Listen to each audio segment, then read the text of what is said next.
a quelqu'un qui a dit que je peux pas jouer aux poupées, et après j'ai pleuré. Bienvenue sur Papatriarcat, le podcast qui réfléchit la parentalité au XXIe siècle en essayant de l'affranchir du modèle patriarcal.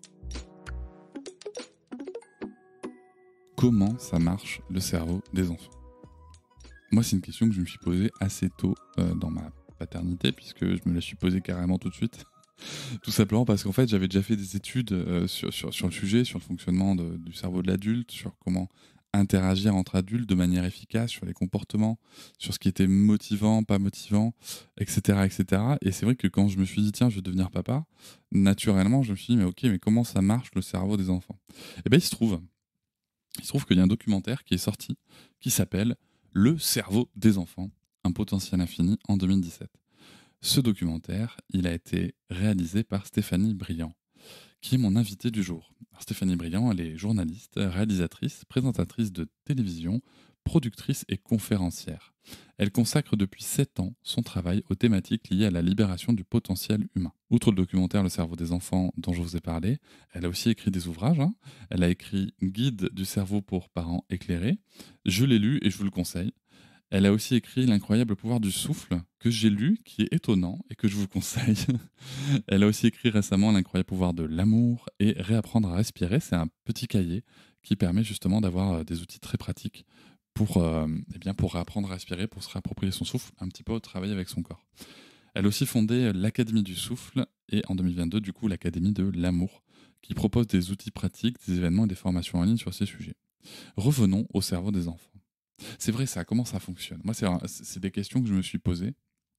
Et quand j'ai vu son documentaire, j'ai été touché déjà par l'aspect très personnel qu'elle mettait dans le documentaire, puisqu'elle partait de son parcours à elle. Il y a des choses qui ont beaucoup résonné en moi et que j'ai beaucoup aimé. Et surtout, en fait, il y a vraiment une compréhension de certains mécanismes très précis dans le cerveau des enfants, notamment que ce soit pour les apprentissages ou pour les relations ou pour l'émotionnel. Et donc j'ai beaucoup aimé ça. Je me rappelle très bien aussi d'une scène où on voit des enfants qui apprennent comment fonctionnent les abeilles par le corps, et j'ai trouvé ça vraiment génial. Et justement, je vais revenir sur l'ensemble de ces éléments qu'on peut retrouver dans le documentaire, mais aussi dans son livre sur le cerveau des enfants. Je vous mettrai bien sûr les liens en description de l'épisode. J'ai profité de sa venue au congrès Innovation en éducation qui avait lieu à Bordeaux pour la rencontrer, puis pour échanger avec elle donc sur tous ces sujets qui ont un trait au cerveau des enfants. Nous parlerons dans l'épisode bonus du souffle, justement, parce qu'il y a vraiment des choses incroyables à découvrir. N'hésitez pas aussi à aller sur son site. Elle a mis des outils justement pour les parents, pour accompagner, pour évoluer sur sa parentalité, pour prendre confiance. Et je trouve ça très très intéressant. La première question que je vais lui poser, en fait, pour comprendre un petit peu comment fonctionne ce fameux cerveau des enfants, c'est quoi la différence entre le cerveau de l'enfant et le cerveau de l'adulte ? Je vous souhaite une très bonne écoute. Il n'est pas mature. Parfois, on peut avoir des adultes qui ne sont pas matures, mais ce n'est pas leur cerveau qui n'est pas mature, c'est leur cerveau qui ne s'est pas développé correctement. Donc l'immaturité, si vous voulez, va créer des comportements qui sont parfois étonnants, mais qui viennent de ce fait-là. C'est qu'il n'y a pas encore la capacité du cerveau de réagir à un certain nombre de choses, puisque la dernière partie du cerveau qui se développe, qui est le cortex préfrontal, va se développer jusqu'à la fin de la vingtaine. Donc, on va dire que jusqu'à 25 ans, de toute façon, le cerveau n'est pas encore mature. Ce qui explique aussi que l'on voit chez les adolescents ou les jeunes gens des comportements où on se dit « mais ils sont tombés sur la tête, pourquoi ils font ça ?» Eh bien, parce que le cerveau n'est pas encore mature. Donc, ils n'ont pas la capacité réellement de prendre des décisions totalement éclairées, de prendre du recul, du champ par rapport aux situations et d'agir en conscience, entre guillemets. C'est très intéressant parce que du coup, en fait, légalement, on est adulte à 18 ans, alors qu'en fait, notre cerveau est quand même pas vraiment fini, si je peux me permettre de le dire comme ça. Absolument. Pas vraiment fini. Et puis, même s'il était terminé, il serait intéressant de voir s'il est en santé ou non. Oui. S'il est en mesure de bien gérer les situations ou non. Les comportements à risque, ils sont très, très liés au fonctionnement du cerveau. Il y a un psychiatre américain que j'aime bien parce que il est à la fois assez précurseur et puis après, il pousse aussi un peu dans les extrêmes. Néanmoins, il a été un des premiers à dire « Bon, très bien, moi je suis psychiatre, donc je suis docteur du cerveau, un organe qui ne se voit pas. Tous les autres médecins, ils ont le droit d'avoir les radios, d'avoir des examens quand les patients viennent les voir, et puis nous, on n'a rien. Donc, il a décidé de scanner les cerveaux. Et il se trouve que les troubles du comportement, ce qui est de l'ordre de la maladie mentale, eh bien, ça se voit dans le cerveau juste avec un simple scan. Et aujourd'hui, quand ces enfants ont des petits amis ou des petites amies, ils demandent un scan du cerveau et ils valident ou non. Non. Si. Non, mais tout ça pour dire qu'en fait, oui, si notre cerveau il n'est pas complètement développé, si notre cerveau il a été endommagé par des traumatismes divers et variés, eh bien, faut pas s'étonner que les comportements soient pas nécessairement ceux qui vont nous apporter le plus de bien-être, le plus d'épanouissement. En revanche, déjà, il y a une chose qui est ultra importante, c'est que la neuroplasticité existe et qu'à n'importe quel âge, que ce soit enfant ou adulte, on peut avoir des transformations. Néanmoins, si on plante la bonne graine et qu'on la fait pousser correctement dès le départ, on va gagner du temps, de l'énergie, et évidemment, c'est favorable pour l'enfant et pour l'adulte et la société. Et justement, ce cerveau, donc il faut qu'il soit bien structuré, entre guillemets. Je mets des guillemets parce que le bien est toujours, peut être assez aléatoire, mais comment ça se structure, un cerveau, du coup ? Alors, il y a plein d'éléments qui sont à la fois dans la construction du cerveau, où on produit plus ou moins de neurotransmetteurs, mais il faut le saisir comme une architecture. Donc, l'architecture, elle vient, dans un premier temps, de ce que l'enfant voit, de ce avec quoi l'enfant est en contact, les comportements qu'il va observer autour de lui, les relations qu'il a avec son parent et les personnes qui s'occupent de lui. Ça va devenir sa croyance et le programme automatique de son cerveau. Quand on a des expériences de vie comme ça va s'encoder dans ce qui s'appelle la mémoire implicite. Si vous voulez, c'est notre inconscient. C'est le programme autopilote qui se met en route. Et donc, on va plus s'en rendre compte, mais notre cerveau va être teinté en permanence de ça. Et comme ensuite, le travail du cerveau essentiel, c'est de faire de la prévision, il va faire de la prévision sans cesse en se raccordant à ce passé, à ses expériences passées. Donc, sa prévision va toujours être teintée. C'est-à-dire qu'ensuite, une fois que vous croyez ce que vous avez vu, et vous allez vous mettre à voir ce que vous avez cru. Donc le cerveau, il se construit vraiment comme ça. Et après, il va falloir transformer, et c'est difficile de gommer et de restructurer quelque chose de nouveau. Et dites-vous aussi qu'il y a beaucoup d'associations dans le cerveau, parce qu'on a des neurones, en quelque sorte, qui vont s'enflammer ensemble. Donc par exemple, dans nos choix de parentalité, dans nos choix d'éducation, c'est essentiel de se dire quelle action je mets avec quel comportement. Imaginons que ce soit le moment de célébrer quelque chose avec l'enfant. Ok, qu'est-ce qu'on fait quand on célèbre dans la famille ? Est-ce qu'on mange un litre de glace ? Est-ce qu'on va au cinéma ? Est-ce qu'on fait une réunion de famille ? Qu'est-ce qu'on choisit de faire ? Parce que dans le cerveau de l'enfant, comme ça va être un comportement à répétition, la célébration, elle va toujours être liée à ça. Donc, si le litre de glace qu'on s'enfile, il est lié à la célébration, vous imaginez que derrière, il va y avoir une espèce de développement d'une addiction, entre guillemets, quand on va avoir besoin de se sentir bien, de célébrer à du sucre, par exemple. Et c'est pas ce qu'on va souhaiter sur le long terme. Donc, se dire que tout se met comme ça sur des petites routes au départ qui deviennent ensuite des autoroutes, qu'est-ce qu'on a comme comportement répété dans la relation que nous avons avec notre enfant va architecturer des petites voies du cerveau qui vont ensuite prendre un peu le contrôle, entre guillemets, sur nos comportements. Oui, c'est le principe du renforcement, en fait. On va avoir des associations qui vont se renforcer ou non, parce que l'association elle peut être ponctuelle, du coup. Exactement, ponctuelle. Et là, il n'y a pas de débat. Exactement, ça ne devient pas une autoroute, ça reste un petit chemin de traverse dans la campagne. Un petit chemin qui peut exister, mais dont on aura un chouette souvenir, mais c'est la qui ne va pas répétition. devenir une habitude. Vous parlez d'attachement, on parle aussi souvent de figure d'attachement, mais quel rôle joue l'attachement dans la structure du cerveau, du coup ? C'est parce que, moi, ce que j'ai cru comprendre, c'est que ce qui vient des figures d'attachement, ça a quand même une certaine importance. Enfin, ça a peut-être justement renforcé un petit peu plus ? C'est essentiel. Le bon développement du cerveau de l'enfant, il est lié à cet attachement sécure. Il y a 4 types d'attachement. Donc l'attachement, c'est vraiment la relation qu'on entretient avec la personne qui s'occupe le plus de nous. Ça peut être un parent, mais parfois on peut développer un attachement aussi avec un professeur, avec quelqu'un qui n'est pas au contact immédiat, mais avec qui on arrive à avoir ce lien totalement privilégié. L'attachement, donc, il va être en nous à vie, et à chaque fois, on va projeter nos relations en fonction de cet attachement-là. Donc, tous nos liens sociaux, ils vont être teintés de cet attachement initial. Il y a donc 4 types d'attachement. L'attachement anxieux, l'attachement évitant, l'attachement désorganisé et l'attachement sécure. L'attachement anxieux, il se développe avec des parents qui sont surprotecteurs, par exemple, ou qui, au contraire, ne répondent pas du tout aux besoins de l'enfant, ne sont pas là, absents. Donc, quand on est un enfant anxieux et que, par exemple, on a un parent surprotecteur, c'est parce que l'enfant ne croit plus en sa capacité de se débrouiller, de faire face. Donc, il va devenir anxieux. Et si le parent ne répond pas du tout à ce besoin, évidemment, il est anxieux parce qu'il sait qu'il est en panique, qu'il manque de quelque chose et que personne n'est là pour satisfaire ses besoins. L'attachement anxieux à l'âge adulte va aussi créer de nombreux dysfonctionnements parce qu'on ne sera jamais à l'aise dans une relation.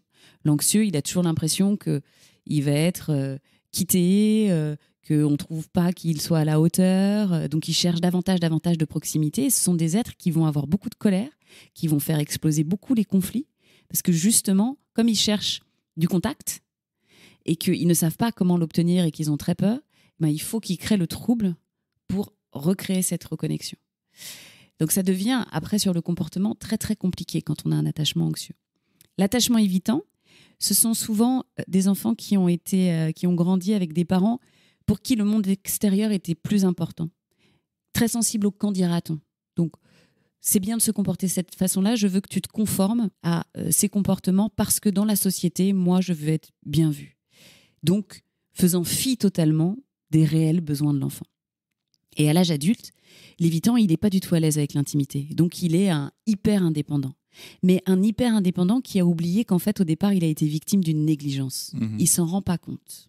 Le désorganisé, ses attachements se développent avec du traumatisme. Donc la violence, des parents alcooliques, un deuil très jeune dans la vie de l'enfant, mal géré, mal expliqué, vont laisser des traces terribles parce que la figure d'attachement, qui normalement doit représenter la sécurité, représente aussi une source de danger.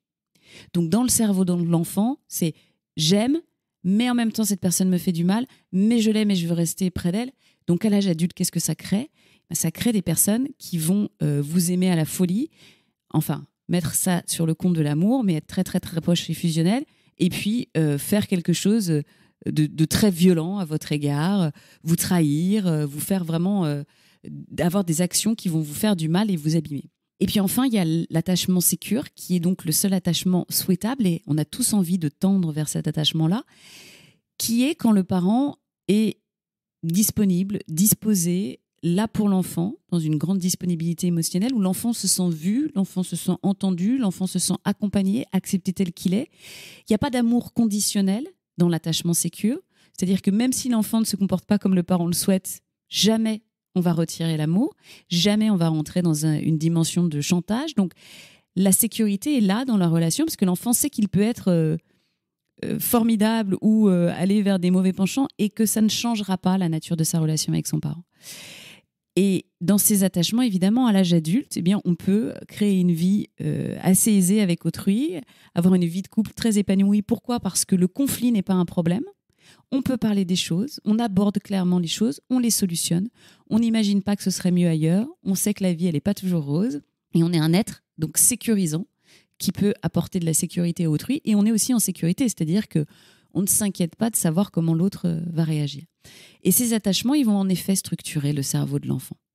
Quand vous avez connu un attachement évitant, eh ben, quand ça fait trop mal dans la vie, vous disjonctez en quelque sorte.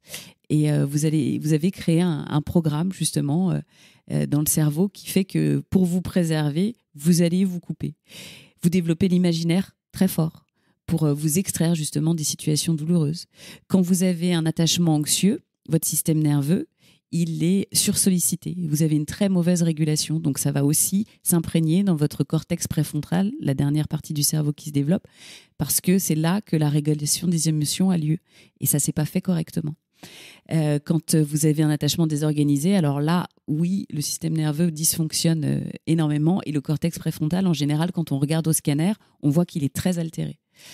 Et enfin, l'attachement sécure, ben non, là, c'est plutôt fluide. On a un cortex préfrontal qui fonctionne bien. On a une façon de prendre des décisions qui est très plus sereine et avisée, de corriger l'erreur, parce que c'est aussi très, très lié à l'erreur, nos attachements.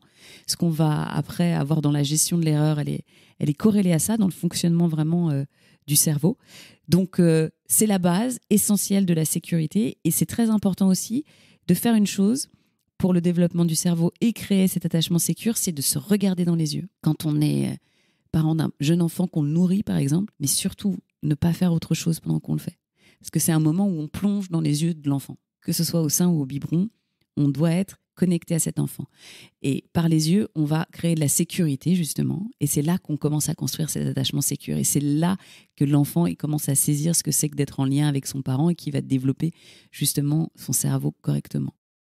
Je me permets de préciser pour les personnes qui nous écoutent que le propos par rapport à l'attachement sécure, c'est pas de dire que le parent ne peut jamais s'emporter, ne peut jamais faillir, entre guillemets, à la vision parfaite qu'on peut avoir du sujet.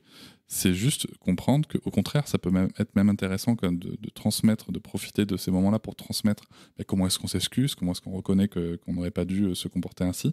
Mais l'idée, c'est juste que l'enfant s'imprègne du fait que, quoi qu'il arrive, mon parent m'aime. Voilà, quoi qu'il arrive, mon parent m'aime. Et ça, en effet, c'est important. Vous parlez de l'erreur, et c'est marrant parce que je vous avais pas donné la liste des questions. Et ma question suivante, c'est justement de parler de l'erreur. Parce qu'en France, on a souvent tendance à pointer l'erreur, à la stigmatiser. On n'aime pas les erreurs. L'échec, ça peut peser très très lourd quand même sur les vécus. Mais quel est son rôle dans la structure du cerveau, dans l'apprentissage, dans ce qu'on peut en dire? On est très conditionné en fonction de nos croyances dans notre rapport à l'erreur, mais de façon mécanique. C'est-à-dire que en fonction de ce que l'on croit, notre cerveau ne réagit pas de la même façon à l'erreur. Il peut ou bugger, ou très bien gérer l'erreur et l'utiliser pour présenter une nouvelle solution. Et c'est conditionné par quoi? Par notre état d'esprit. Donc c'est une chercheuse américaine de l'université de Stanford, Carol Dweck, qui est la première à identifier cette notion d'état d'esprit. Donc il y a l'état d'esprit fixe et l'état d'esprit de croissance. L'état d'esprit fixe, c'est un état d'esprit qui se développe quand on a la vision du monde en disant qu'il y a des gens qui sont doués. Il y a des talents, il y a des dons innés, et certaines personnes sont douées. Et quand on a cette vision du monde, évidemment, eh bien, on a l'impression qu'il y a des catégories de personnes qui sont différentes. Quand on fait partie de ces gens doués à qui on a dit toujours qu'ils étaient doués, on est dans une espèce de prison. Parce que quand on vous a dit que vous étiez doué, quand vous êtes enfant, eh bien, si vous vous mettez à travailler, vous n'êtes plus doué. Donc, vous ne pouvez pas travailler. Quand on vous a dit que vous êtes doué, vous allez redouter de tomber de votre piédestal. Donc, tout le monde autour de vous est une menace. Dans l'état d'esprit de croissance, au contraire, on vous dit que où que vous vouliez arriver, vous pouvez y aller avec du travail. Peut-être que vous ne partez pas du même endroit. C'est-à-dire que peut-être qu'en effet, votre frère ou votre sœur, pour l'instant, le dessin, il y arrive beaucoup mieux que vous. Mais pour autant, comme votre faculté de progression est infinie, vous pouvez très bien non seulement dessiner aussi bien, mais peut-être dessiner encore mieux. Et quand on a cet état d'esprit de croissance, eh bien, c'est parce qu'on a validé, valorisé la progression. On n'a jamais dit à un enfant « Waouh, t'es hyper doué, oh là là, mais vraiment, qu'est-ce que t'es bon ?» Non. En revanche, on lui aura dit « Oh, tu te rends compte des progrès que t'as fait ? L'année dernière, t'étais pas capable de faire un dessin comme celui-ci. Et aujourd'hui, waouh, c'est incroyable !» Et comme l'enfant devient attaché et est fier de sa progression, il va toujours être en quête de progression. Et c'est quelque chose qui va l'ouvrir, évidemment, à pouvoir se développer sur tous les aspects. Et que se passe-t-il dans le cerveau, donc ? Quand on a cet état d'esprit fixe, eh bien, il y a une partie du cerveau qui est au centre du cerveau, qui est un peu notre système d'alarme. Quand l'enfant fait une erreur, ou que l'adulte fait une erreur, parce que ça nous poursuit évidemment toute notre vie, eh bien, ce système d'alarme, il se met en route. Et plutôt que d'essayer de corriger l'erreur, on est comme tétanisé. Donc, ça rend beaucoup plus difficile, en fait, d'avancer dans la vie. Parce qu'on va toujours être limité, parfois on va même refuser l'obstacle, un peu comme les chevaux, vous savez, qui arrivent proche de l'obstacle et qui baissent la tête et qui disent « bah non, je saute pas ». Et c'est du fait simplement de notre manque de flexibilité cognitive qui a été créé au départ par cet état d'esprit. Donc, ça se rééduque, mais c'est long, parce que moi, j'ai commencé, par exemple, à aller dans cet état d'esprit fixe, parce que je suis un produit de l'état d'esprit fixe. Mes parents m'ont élevé comme ça. Et mon fils, donc, j'ai reproduit ce que j'avais vu, donc de valoriser vraiment ses accomplissements, mais pas du tout sa progression. Et on a commencé à remettre ça en circulation quand il avait peut-être 6 ou 7 ans. Et aujourd'hui, il en a 12, mais on est encore sur les effets de la première partie de sa vie. On voit que quand un enfant, on lui fait beaucoup de compliments à l'âge de 2 ou 3 ans, on peut présager de sa réussite scolaire, de son 5 ans plus tard. Donc, ne faites pas de compliments à vos enfants. Alors, c'est pareil. Non, bien sûr. Non, mais moi, je trouve ça hyper intéressant parce que c'est vrai que moi, ce que je comprends, c'est que on a souvent tendance à regarder le résultat et pas le processus. Alors que c'est le processus qui est important. Il faut complimenter le processus, exactement. Et la ressource de l'enfant, en fait, c'est ça qu'on complimente. Mais c'est ça. Et je pense que moi, souvent, j'illustre ça par est-ce que vous avez, souvenez-vous de votre enfant qui apprend à marcher, quoi. Votre enfant qui apprend à marcher, moi, je trouve ça formidable parce que bon, ça passe par plein d'étapes qui parfois nous paraissent anodines. Mais surtout, l'enfant ne doute pas. L'enfant, il ne doute pas qu'il va y arriver. Et c'est plus tard que ça se produit le doute. C'est une fois qu'on va avoir justement appuyé sur cette idée de résultat. Il y a des petits tips après qu'on peut peut-être donner. C'est que si l'enfant dit j'y arrive pas, t'y arrives pas encore. C'est tout bête, hein, c'est 6 lettres, mais ça peut tout changer. Et aussi, en effet, valoriser la progression. Je pense que c'est hyper intéressant. Et parfois même les toutes petites progressions, quoi. Mais vraiment insister sur ce processus, ça me paraît essentiel. Et vous avez du coup anticipé ma question suivante sur l'état d'esprit fixe et de croissance. C'est vrai que là-dessus, est-ce que les étiquettes qu'on peut donner à nos enfants, alors vous l'avez un petit peu dit, mais positives comme négatives ou agréables comme désagréables, en tout cas bien vues comme mal vues, ça joue vraiment un rôle sur la construction alors? Ah, complètement. C'est vraiment de l'état d'esprit, en fait, parce qu'ils ont mené justement des études pour voir en fonction de l'état d'esprit comment réagissait le cerveau à l'erreur. Et c'est totalement connecté à ça. Donc, vous avez de la flexibilité cognitive beaucoup plus quand vous avez un état d'esprit de croissance. Ça va vous accompagner dans tout. C'est-à-dire que c'est comme si le fond de votre endurance, il était nettement meilleur. Et ce que vous disiez aussi sur cette notion de l'erreur, c'est de considérer comme un raté. Parce que souvent, quand on n'accepte pas de rater, on veut essayer de camoufler, de réparer le truc qui n'a pas très bien marché. Mais quand on accepte de rater, et que si on rate une tarte, si on rate sa cible, on reprend le process à zéro. Et je pense que l'erreur, il faut aussi l'apercevoir de cette façon-là. C'est-à-dire que c'est pas juste de corriger le résultat à l'erreur. C'est de reprendre tout le processus dès le départ pour comprendre où est-ce qu'a été la faille. Qu'est-ce qui, à un moment, a fait dérailler et que, justement, le résultat a été faux. Parce que tant qu'on corrige le résultat, on ne permet pas au cerveau de comprendre ce qui s'est passé. Un cerveau, il a besoin de feedback. Il a besoin, quand il y a une erreur, pas qu'on lui dise « ben non, c'est pas la bonne réponse ». Il a besoin de savoir ce qui n'a pas fonctionné. Et tant qu'il n'a pas compris ce qui n'avait pas fonctionné, il ne peut pas posséder le process. Donc à l'école, de faire une croix sur la mauvaise réponse et à côté de mettre la bonne, ça ne sert à rien. Dans la vie, quand on montre la bonne chose à nos enfants mais qu'on n'a pas compris ce qui ratait, ça ne sert à rien. Et c'est très intéressant de déconstruire. De vous dire, OK, on va remonter le truc dans l'autre sens. Voilà, regarde, là, c'est là qu'il y a la faille.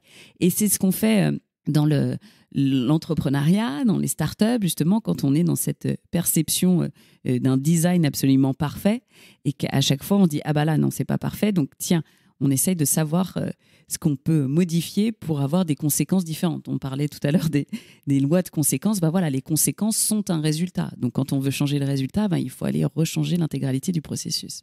Stéphanie, dans votre livre, à un moment, vous parlez de la cognition incarnée. Mais qu'est-ce donc? Eh bien, c'est d'apprendre par le corps. On apprend par le corps?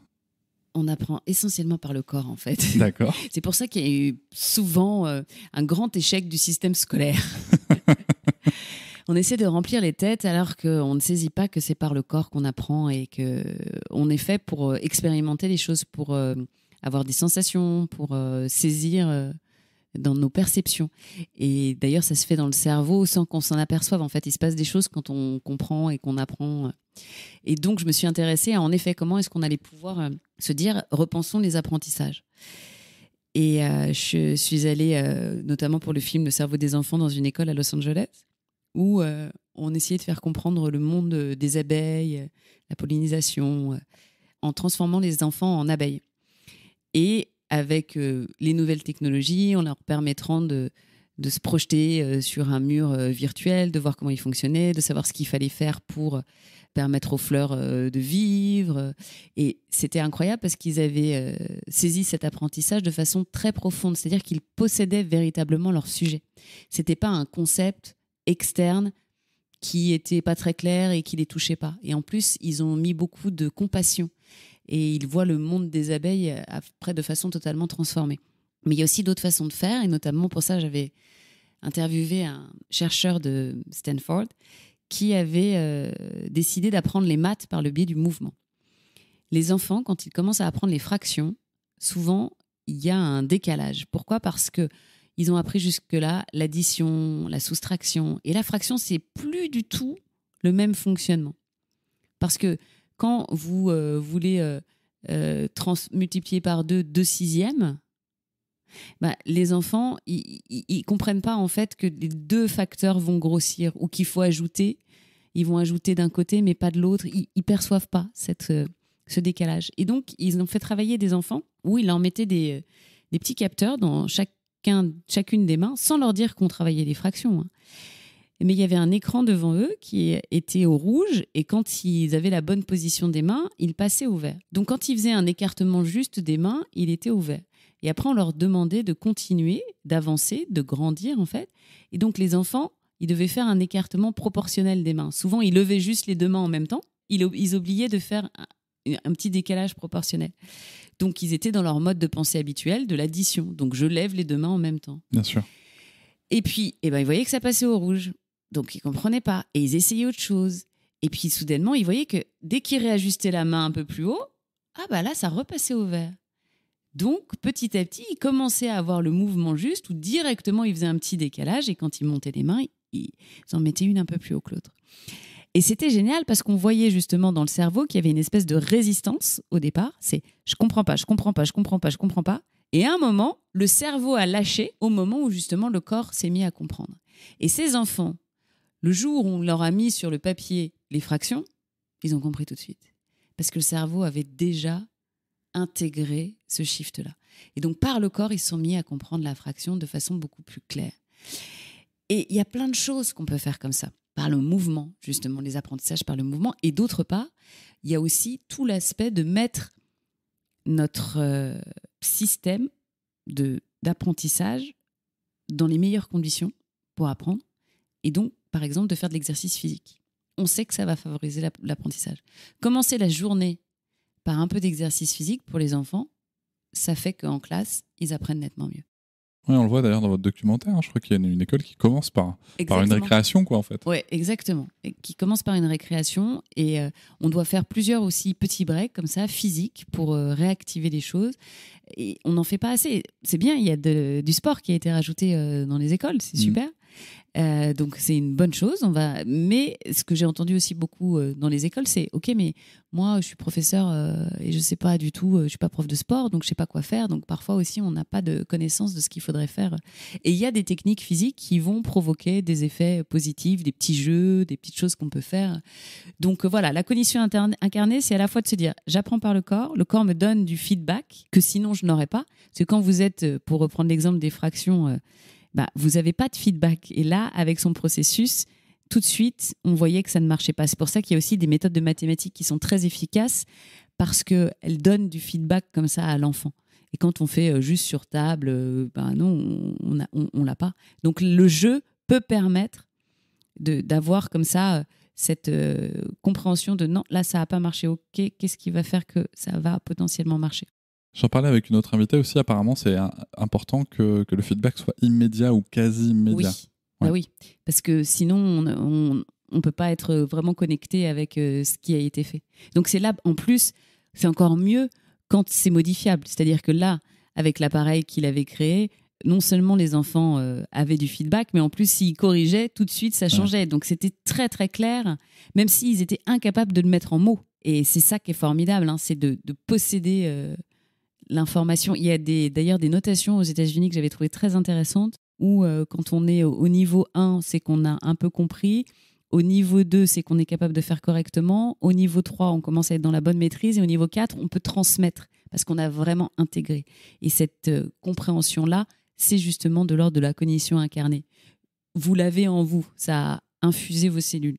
Mon auditoire sait qu'on est en instruction en famille et on parle aussi bien sûr de l'école. Et dans quelle mesure est-ce que justement le fait d'empêcher les mouvements, je pense aux enfants qui doivent rester assis sur une chaise pendant des heures, est-ce que ça peut jouer vraiment sur l'apprentissage ? Est-ce que on voit aussi quelques écoles qui, des fois avec peu de moyens, mais ont peut-être pris des ballons, les permettent de travailler debout. Une autre invitée laisser même ses élèves travailler allongés sur la table s'ils veulent.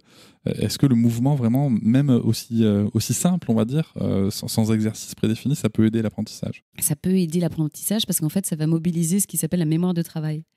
Donc, on a besoin parfois de faire du mouvement justement pour la solliciter. C'est un peu pour l'agiter, là, pour dire, allez, on se met en fonctionnement. Il y a aussi une autre chose, c'est que, à mon sens, quand il y a besoin de beaucoup de mouvement, c'est des systèmes nerveux un peu dérégulés. Donc les enfants, ils ont besoin pour se calmer de faire du mouvement. Si on les empêche de faire du mouvement, ils ne se calment pas. Comme ils ne sont pas calmes, leur système nerveux est agité, donc ils ne sont pas ouverts à l'apprentissage.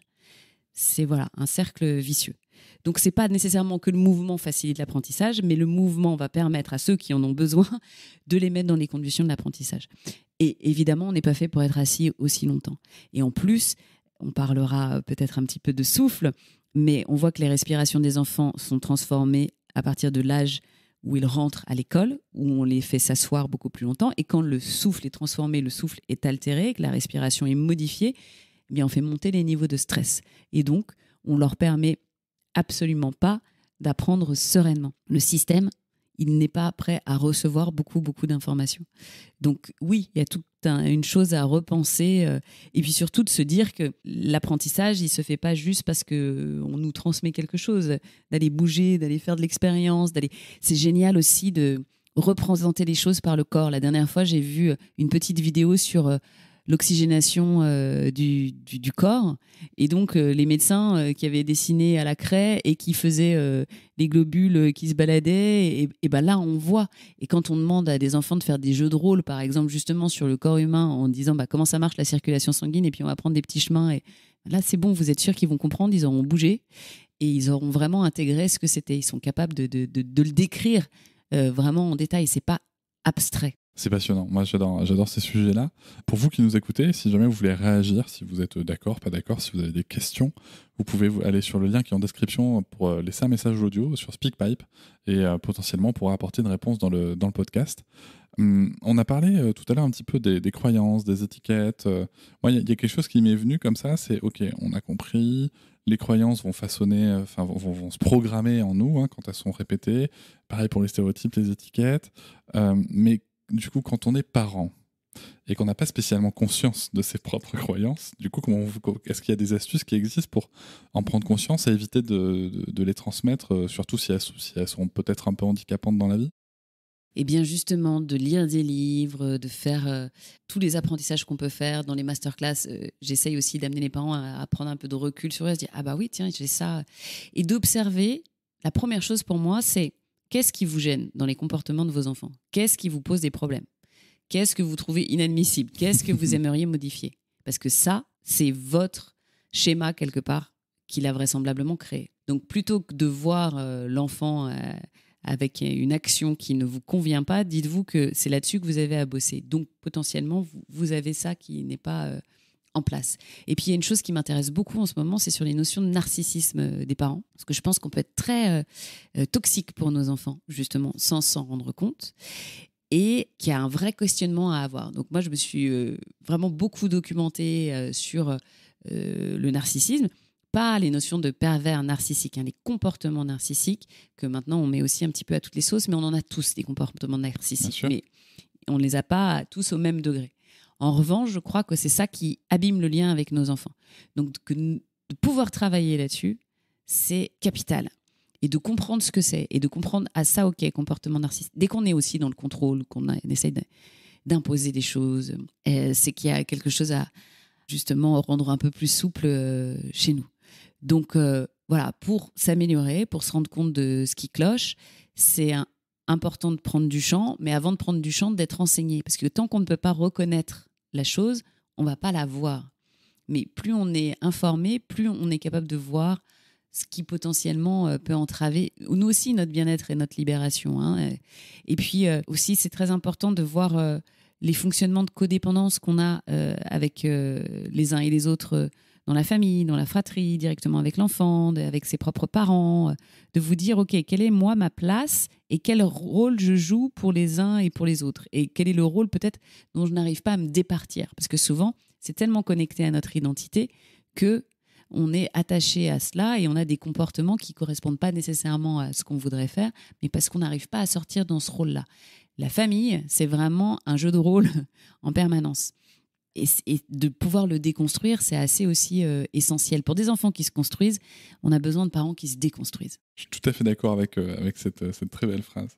Alors, les émotions dans tout ça, parce que on a parlé de croyances, on a parlé de construction, on a parlé de corps, mais on parle souvent des émotions. Les émotions, quel rôle elles jouent? Parce que souvent, on explique qu'on a parlé du cortex préfrontal qui sert à réguler les émotions, mais est-ce qu'elles ont déjà un rôle dans les apprentissages, dans le relationnel?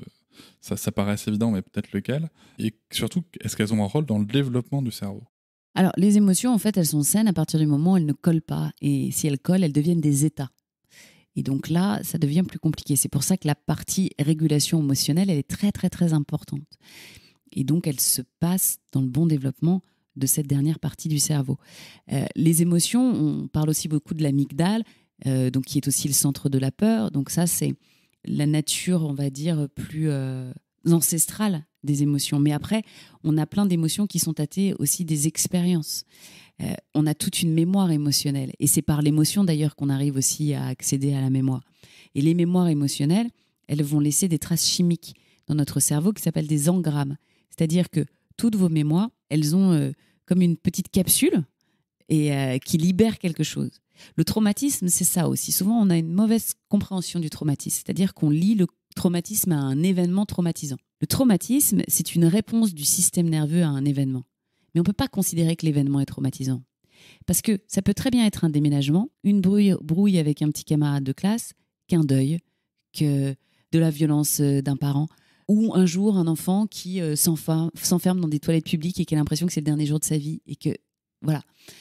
Donc, nous, du point de vue de parents, on peut dire « bah non, rien de grave », bah si, ça a peut-être laissé quelque chose de... Et l'émotion qui est rattachée à ça, elle est tellement forte que quand il y a un traumatisme, la mémoire ne se fait pas. Ça ne passe pas par l'hippocampe dans le cerveau, donc ça ne passe pas dans le passé. Et à chaque fois qu'il est confronté à des situations qui vont lui rappeler cet événement, eh bien, il a cette émotion très forte qui vient avec toute la cascade de chimie qui se crée et dans un état de stress ultra élevé. Et donc, ça, il ne va pas du tout arriver à le gérer. Et c'est bien normal. Mais c'est une émotion, si vous voulez, double. C'est parce qu'elle est rattachée quand même à un événement. Il y a aussi quelque chose d'intéressant dans les émotions, c'est qu'ils ne sont pas rattachés à la morale. C'est-à-dire que vos émotions, vous les ressentez comme ça. Et après, quand votre cerveau se développe bien, vous allez les rattacher à l'éthique, quelque part. C'est OK, j'ai cette colère, mais est-ce qu'elle est acceptable? Est-ce qu'elle est juste? Est-ce qu'elle n'est pas juste? Et puis vous ajustez. Et cette façon de percevoir l'émotion et de lui donner une espèce de deuxième vision, c'est je sens, mais j'accueille ou j'accueille pas? Je laisse sortir ou je laisse pas sortir? Enfin, il faut toujours laisser sortir l'émotion, mais ce que je veux dire, c'est est-ce que j'y reste véritablement ou pas? Donc ça vient vraiment de ce cortex préfrontal. Il y avait Damasio, justement, qui est un grand neuroscientifique, qui avait étudié l'histoire d'un homme qui avait été trépané. Cet homme avait donc tout le crâne ouvert et il y avait certaines parties du cerveau qui avaient été endommagées, mais pas toutes. Il avait toutes ses émotions intactes. En revanche, c'était devenu un salopard. Justement parce que son cortex préfrontal avait été endommagé. Donc ses émotions étaient toujours là, mais ce qui faisait qu'il allait en faire quelque chose de positif ou de négatif n'était plus là. Donc il commettait des actes qu'il ne commettait pas du tout préalablement, mais il n'avait plus cette espèce de filtre. Donc voilà, les émotions, on a notre partie très primaire, très animale, mais après pour devenir des êtres humains, entre guillemets, et pouvoir créer du lien social, de l'humanité, du respect d'autrui, on a besoin aussi qu'elle passe par ce filtre un peu de... C'est comme un parent. Il y a 2 étages en fait à l'émotion. Il y a l'étage d'enfant justement qui sent mais c'est pas ce qu'il fait, et puis il y a l'étage du parent plus calme en disant bah t'inquiète pas, ça va aller. Et où on va passer à côté de ça. Et je veux dire une autre chose sur l'émotion qui est très importante pour moi, c'est que les recherches ont montré que quand un enfant a une émotion négative, il est très important de ne pas essayer de l'en faire sortir. Souvent, le réflexe, ça va être de détourner l'attention, de dire « Oh, mais la vie continue », puis on essaie de ramener de la joie.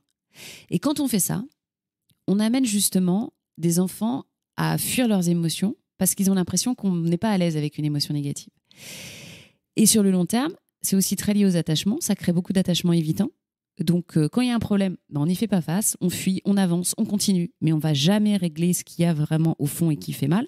Et donc, on se balade avec des squelettes dans le placard qui deviennent de plus en plus importants et qui vont entraver le bon déroulement et pour notre vie de tous les jours, évidemment, ce qui va compliquer considérablement les choses. Donc ça, voilà, souvent on se dit être un bon parent, c'est aussi savoir remettre l'enfant en route. Ben non. Quand un enfant a une émotion négative, eh ben on s'assied avec lui et puis on attend que ça se passe.